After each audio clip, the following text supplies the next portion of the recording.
నమస్తే. తెలంగాణ రాష్ట్రంలో ఎన్నికల కమిషన్ నిర్వహిస్తున్న స్పెషల్ ఇంటెన్సివ్ రివిజన్ విషయంలో కీలక పరిణామం కూడా చోటు చేసుకుంది. ప్రధానంగా గడువు విషయంలో పెద్ద ఎత్తున ఇటు ఓటర్ల నుండి ఇటు ప్రతిపక్షాల నుండి కూడా అభ్యంతరాలు వచ్చాయి. ఎందుకంటే జూలై 23వ తారీఖే చివరి డేట్ ఉండడంతో మరోవైపు చాలామంది కూడా ఫామ్స్ రాలేదు, చాలా వరకు కూడా ఇంకా డిజిటలైజ్ కూడా కాలేదు. ఇదే నేపథ్యంలో గడువు పెంచాలని కూడా పెద్ద ఎత్తున డిమాండ్ రావడం, ఎన్నికల సంఘం కూడా రాష్ట్ర ఎన్నికల సంఘం కూడా గడువు పెంచేదే లేదని కూడా చెప్పడంతో ఒక్కసారిగా కూడా ఈ అంశానికి అత్యధికమైన ప్రాధాన్యత వచ్చింది.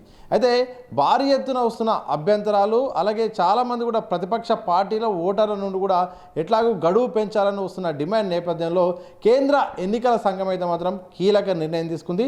తెలంగాణ రాష్ట్రంలో ఎస్ఐఆర్ గడువును కూడా పొడిగిస్తూ ఒక శుభవార్త అయితే మాత్రం ఓటర్లకైతే ఈసీ చెప్పింది. ప్రధానంగా ప్రస్తుతం అయితే మాత్రం జూలై 23వ తారీఖు వరకు ఈ గడువు ఉండగా దీన్ని ఆగస్టు 3 వరకు కూడా పెంచుతూ ఒక కీలక నిర్ణయం తీసుకుంది. ఇందులో భాగంగా స్టేట్ ఎలక్టోరల్ ఆఫీసర్ అయితే మాత్రం ఈసీ ఇక ఉత్తర్వులు కూడా జారీ చేసింది.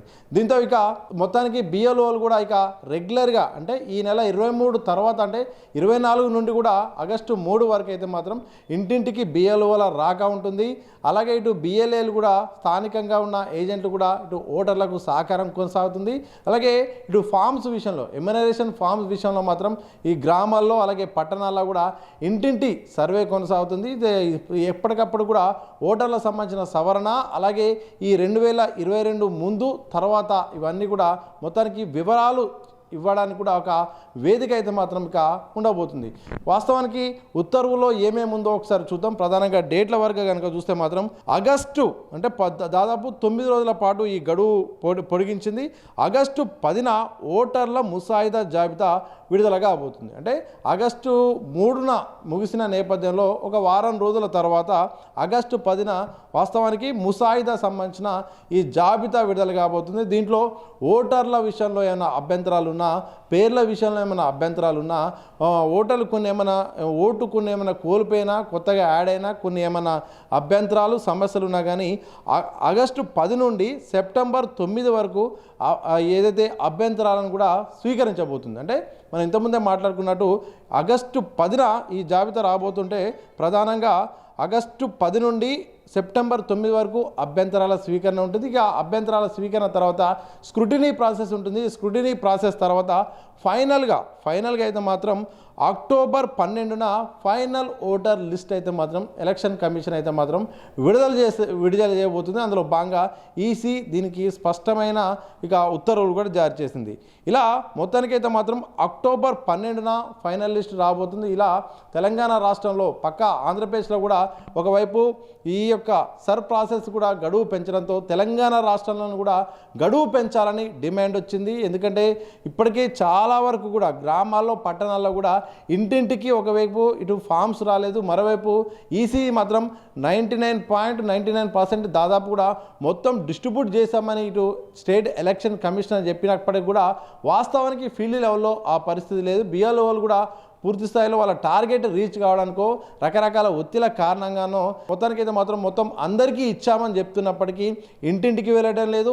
ఒక ప్రాంతంలో ఉంటూ మొత్తం కూడా అక్కడనే రాసే ప్రయత్నం చేస్తున్నారు. రకరకాల అభ్యంతరాలు, రకరకాల విమర్శలు, రకరకాల ఫీడ్బ్యాక్ కూడా, కంప్లైంట్స్ కూడా ఈ విషయంలో వస్తున్న సందర్భంలో మొత్తానికైతే మాత్రం స్టేట్ ఎలక్షన్ కమిషన్కు కేంద్ర ఎన్నికల కమిషన్ అయితే మాత్రం ఇక గడువును పెంచుతున్నామంటూ కూడా ఒక నిర్ణయం తీసుకుంది. ఇందులో భాగంగా ఇటు ప్రతిపక్షాలకు ఓటర్లకు కూడా కాస్త ఊరట లభించినట్టు అయిపోయింది. మొత్తానికైతే మాత్రం ఇక ఎవరు కంగారు పడాల్సిన అవసరం లేదు. ఇక గడువు పెంచుతున్నామని కూడా ఈసీ ప్రకటించడంతో ఒకసారిగా ఇక ఈ ప్రాసెస్ పైన కూడా ఉన్న అభ్యంతరాలను, అసహనం విషయంలో మాత్రం కాస్త ప్రశాంతత వాతావరణం అయితే కనిపిస్తుంది. ఏదేమైనప్పటికీ తెలంగాణ రాష్ట్రంలోని ఓటర్లకు ఇక గడువు పెంచాలని కోరుతున్న ప్రతిపక్ష అధికార పార్టీ రాజకీయ పార్టీలకు, ప్రజా సంఘాలకైతే మాత్రం మొత్తానికి ఈసీ కాస్త ఒక గుడ్ న్యూస్ అయితే చెప్పింది. మొత్తానికైతే మాత్రం ఆగస్టు 3 వరకు తెలంగాణ రాష్ట్రంలో ఈ స్పెషల్ ఇంటెన్సివ్ రివిజన్ కొనసాగించబోతుంది.